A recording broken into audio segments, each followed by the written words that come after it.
level 1 CrossFit trainer. A level 1 CrossFit trainer, okay? So sometimes she's one who brutalizes me, but she's awesome. She has a lot of information to give you and some actual real statistics to show you why the exercise is important.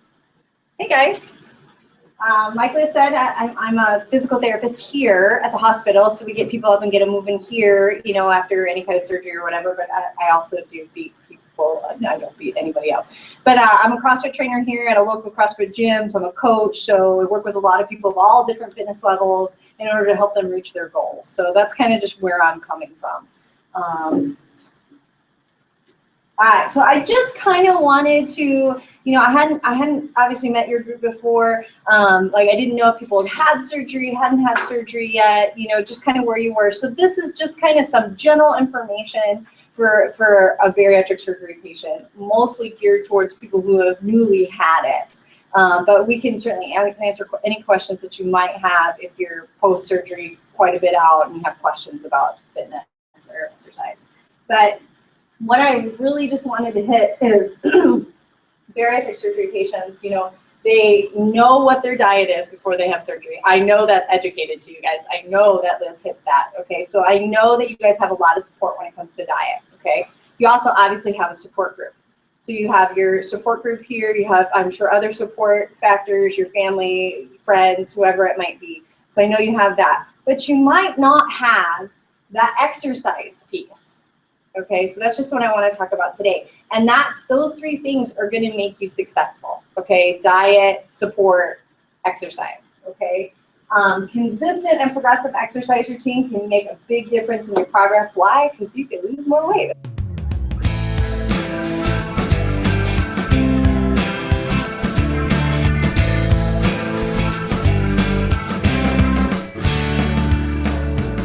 So I like to throw some statistics out there that I'm just not talking out of, you know, nowhere. And Dr. Yadegar likes them too. Yes, and so does, you know, my supervisor. So I found some studies online, some recent studies. There was a meta-analysis study found that consistent exercise for bariatric surgery patients leads to a 4.2% lower BMI. That's a lot. Okay. Another study compared weight loss of gastric bypass patients who competed in just moderate intensity exercise for 2.5 hours a week, so what, like 30 minutes a day, okay, against those who didn't do anything, okay? The exercise group showed significant greater weight loss 6 months post-surgery, 5.5% more. That's just at a few months post-surgery. And at 12 months, 5.7, so it just gets more and more, okay?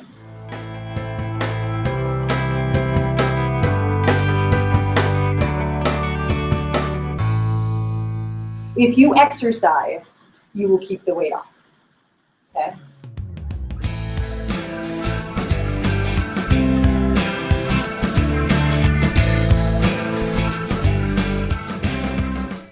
So how does exercise work? We all hear this. We all know you exercise, burn calories, lose weight, right? Okay. But really, how does that work? Okay. You know, you get on the treadmill and you start running and you see that little thing. It tells you what your calories burned. Sometimes that's really motivating for people. For me, it's not always really motivating because I know I just ate whatever I ate and it was X amount of calories. Well, did I even burn it all? You know, in that time that I spent huffing and puffing on the treadmill. The truth is that it only directly burns a small portion of your daily calories, okay? The actual exercise while you're doing exercise. For example, if you weigh 275 pounds and you are walking at a 5-mile-an-hour pace on a treadmill, okay, you're gonna burn about 200 calories doing that. Okay, so what does 200 calories equal? About a cup of dried apples. It's not a lot, right? Okay, but you burn that off. More importantly than the direct burning while you're actually on the treadmill is what it does after, okay? What does it carry over to? That's where this is really important for exercise. Because what it does is it boosts your metabolism. Okay, if you can boost your resting metabolism, your basal metabolic rate, you will burn more calories sitting down doing nothing. So let's say person A gets up and exercises that morning, but person B does not, okay? And then they get together and they hang out and watch soap opera. Person A is going to continue to burn calories at a higher rate doing nothing, okay, because they went out and exercised that day. It spikes. It's the set makes point them here. hot. Makes them hot. it just upregulates your system. And so you can be doing nothing and burning more calories than your friend. Another really important thing I think for exercise, yes, it helps with weight loss. Yes, that's important. But it also helps your physical and mental health.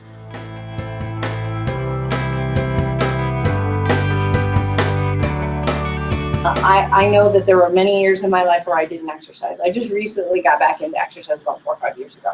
Okay, so I relate to this a lot. Okay, because without it, I'm a crazy person. Okay, and it's taken exercise has taken a whole new role in my life. Okay, I used to exercise like once a month. I'd be like, oh, I'm a runner. I'm not a runner if I go out and run once a month. Okay, but now literally if I don't go to the gym for 2 days, I'm like, wow, I haven't worked out in forever. Okay, so it really does change your life. It really does make your priorities different. And I know that it's hard to make it a priority. I'm a mom. I work pretty much full time. I coach. I also have a side job. I mean, I'm busy, and I've found a way to squeak it in because it's important to me. I had to make it important to me. You know, before it wasn't important to me, and so that was the thing that got cut out. Now I wouldn't cut it out for the world because of this. Mental improvements associated with exercise, also very important. Obviously, you're going to have improved appearance, right? Okay, so when you get up and look in the mirror and you like what you see, mentally you're in a lot better place, right?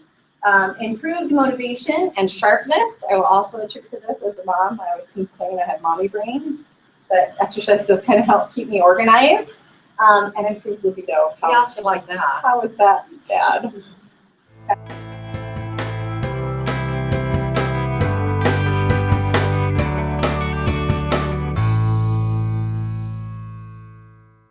One study divided 60 morbidly obese gastric bypass patients into a low exercise group.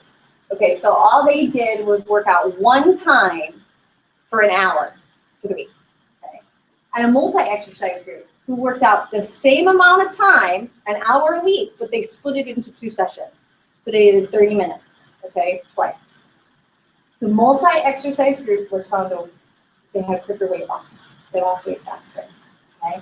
And they had earlier resolution or improvement of obesity health problems, which are all of these things. It happened faster for them. Okay, so that just shows that you don't have to be the weekend warrior and go out and work for 3 hours, you know, and it would be better that you broke it up over the course of the week, okay, over the course of the month. You'll get better results that way, even if you're working out at the same amount of time.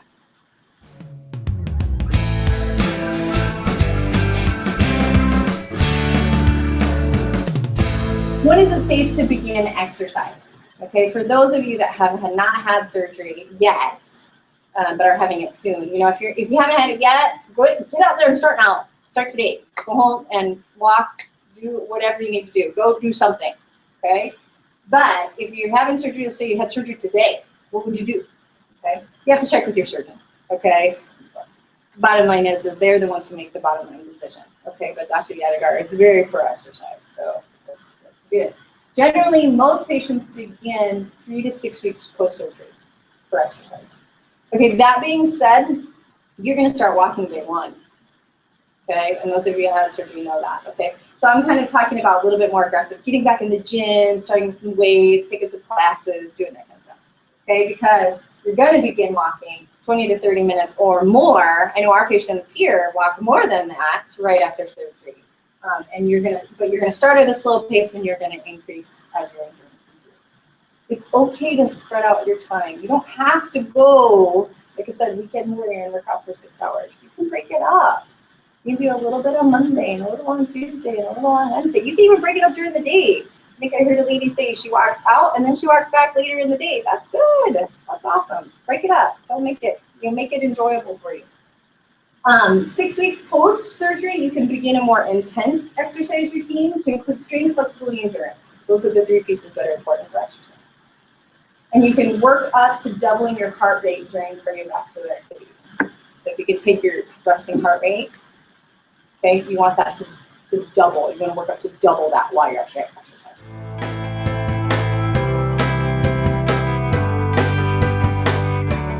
Things to remember about exercise.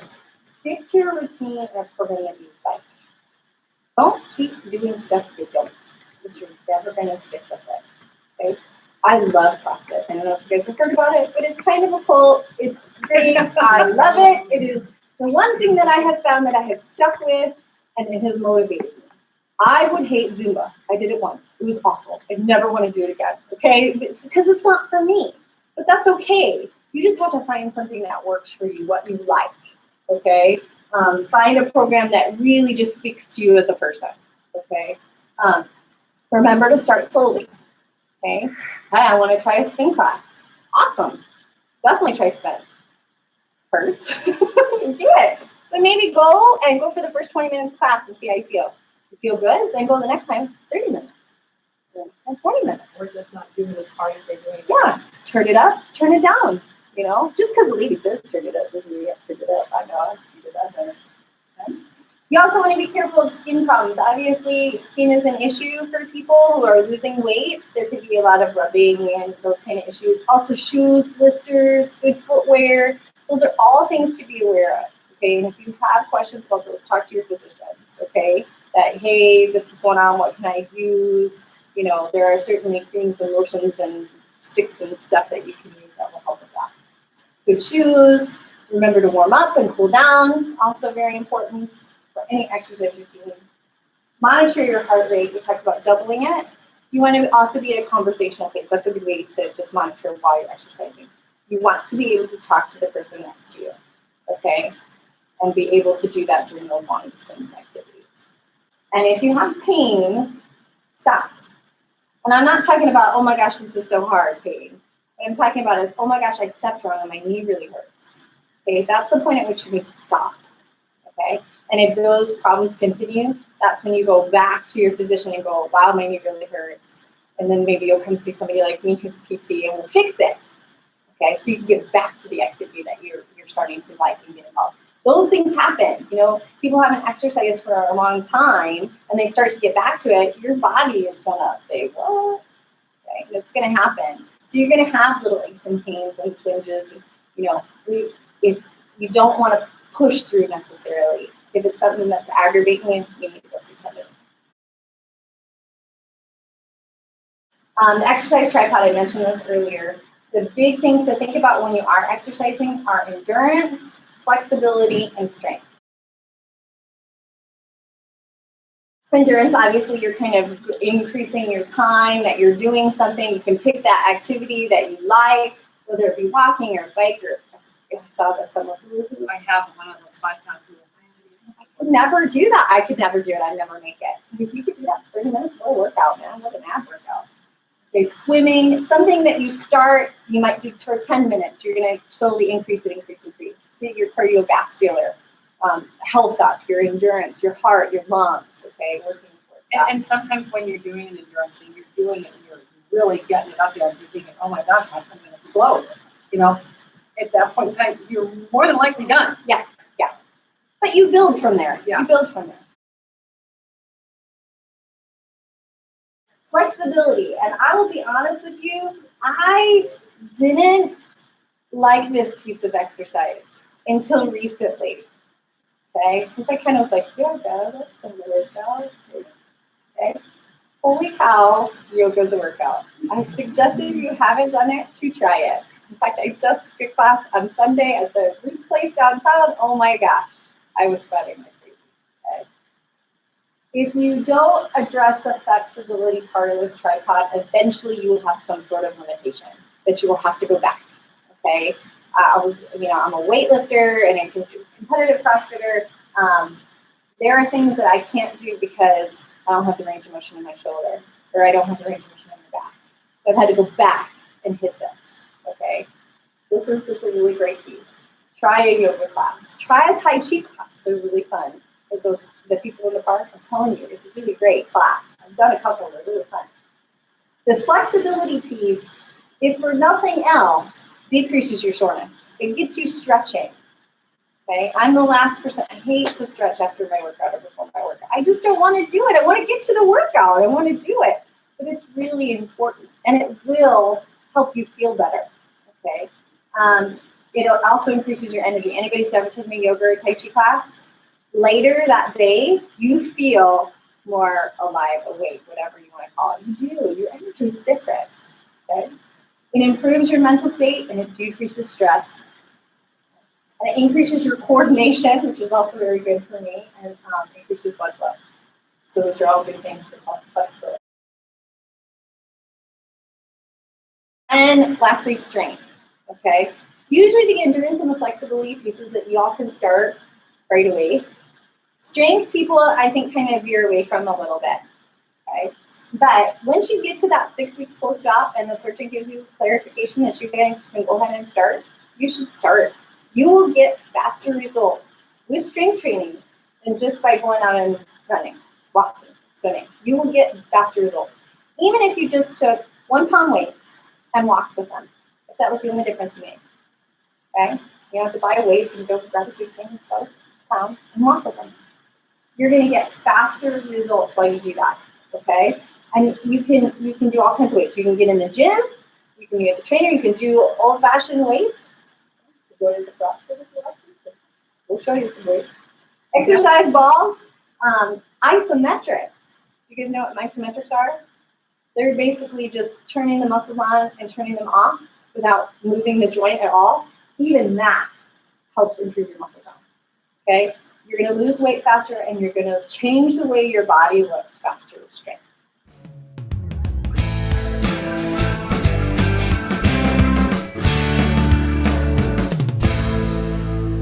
Tips to stay on track. Okay? You can sit down and write down your goals. And that can be any kind of goal. That can be, I want to be able to run, or I want to be able to do a 5K. That's a good goal. But it could also be, I just want to be able to take a Zumba class from start to finish. Okay? Write them down. If you write down your goals, it makes them real. If you don't write them down, they're just in your head. But if you write them down, like if you write them down, you show them to your friend.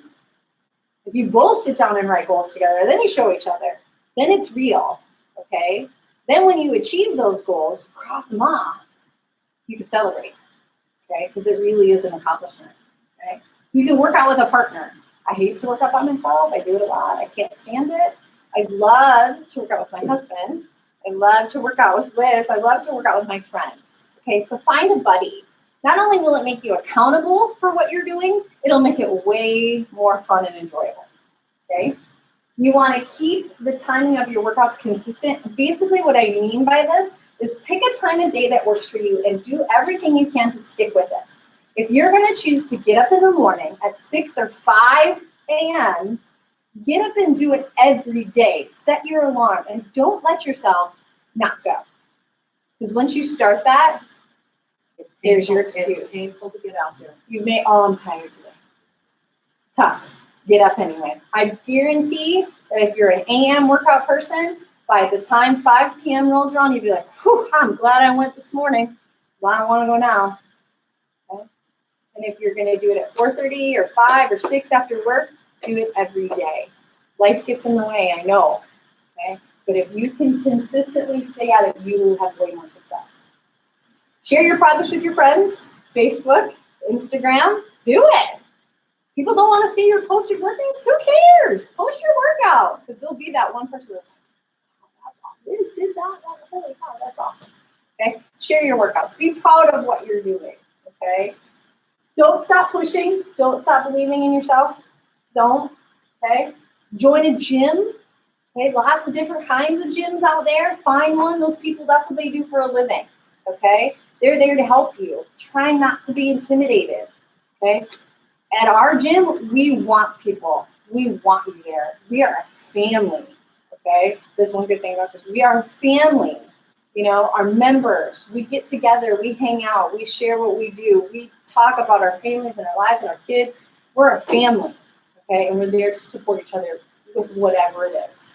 So find a gym. Find a family. Find a group to do that with, whether it be a bunch of ladies who walk at lunchtime at work, whatever works. And another really good tip is if you work out at home, go outside. Okay, get outside when you can.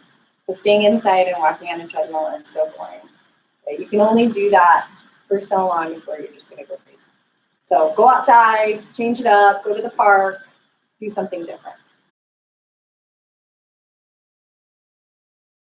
Are you ready? I hope that this helped just kind of motivate a couple of you that you want to get out there and you want to get started. But remember, you're fired up today, you're excited today to do it, but there's going to be times when you don't want to do it. Do it anyway. There are times I do not want to do it. That's the last thing I want to do. It's been a stressful day. I want to go home, and I just want to get in bed and go sleep. Okay. But get up and go anyway. Okay. That mental and physical stuff, you will reap the benefit of doing that. Okay. So really, I challenge you to do that. Fight through it and stick with your routine no matter what. Okay. Fight with it. Stay with it. If you don't like what you're doing, change it. Do something else. There's so many options out there. Okay. Because you're with it. Everybody is. Thanks for letting me come and talk. Do you guys have any questions? Anything? Yeah. You knew I would. So you absolutely said this, and I think it's real important. One of the things is that, and I talk about this just like the food. If you eat the same thing day in and day out, if you do the same exercise, just like that hamster on the wheel, you do the same thing day in and day out, you're not going to see the results. Is that correct? It is. If your body will accommodate to whatever you do, you have to remember that too. So not only are you going to get incredibly bored, and eventually you're going to be like, I've had enough. I'm not going to do that route again. I'm just bored. Okay. And I found that with a lot of different exercise programs that I've done through the year.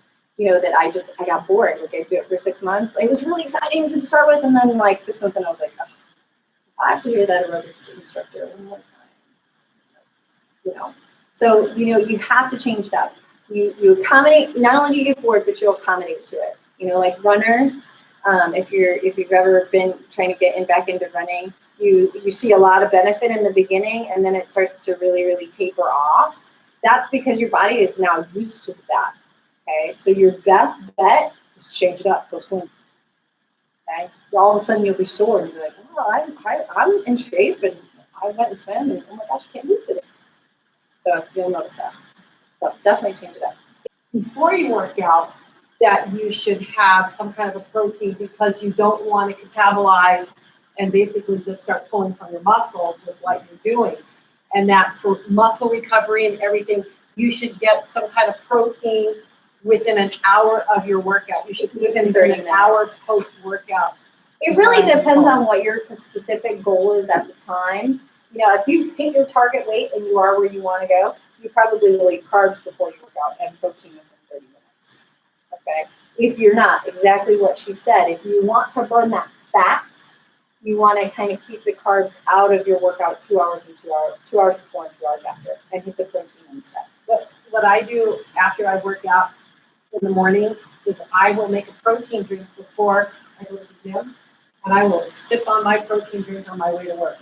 Just because I have been that person that didn't eat before, didn't eat after, and would wait a few hours to eat. And it was like, by that time, I was, first of all, getting the protein in and stuff also helps with some of those microscopic tears and the pain and everything that you get after muscle recovery. It helps with your muscle recovery. And you've probably been learning that. Yeah, certainly that protein. 30 minutes, get it in. Yeah. And you eating before and eating, and not heavy, no. You know, eating before, like I always used to hear, eat before you work out. Eat before you work out. I hate to eat before I work out. If I eat before I work out, you want to eat again. That's if I work out in the morning, I don't eat before I work out. But you have to figure out where you are. Because I have friends that, oh my gosh, they have to eat at least something, a piece of bread, a half a banana, something. Otherwise, they're probably going to have fat. And so everybody's a little different. So you have to kind of play with it a little bit. Everybody's metabolism is a little bit different. So, yeah, but I always tell people 30 minutes after to get that protein after. Whether it be a protein drink, because I'm a protein drinker too. So, like, I take milk. I hate protein drinks. They're gross. So I mix mine with milk because then it tastes like chocolate milk. I think it tastes better. So I actually take milk with me to the gym, stick it in the fridge, and then as soon as I'm done, I mix it. And I chug it. I don't sip on it.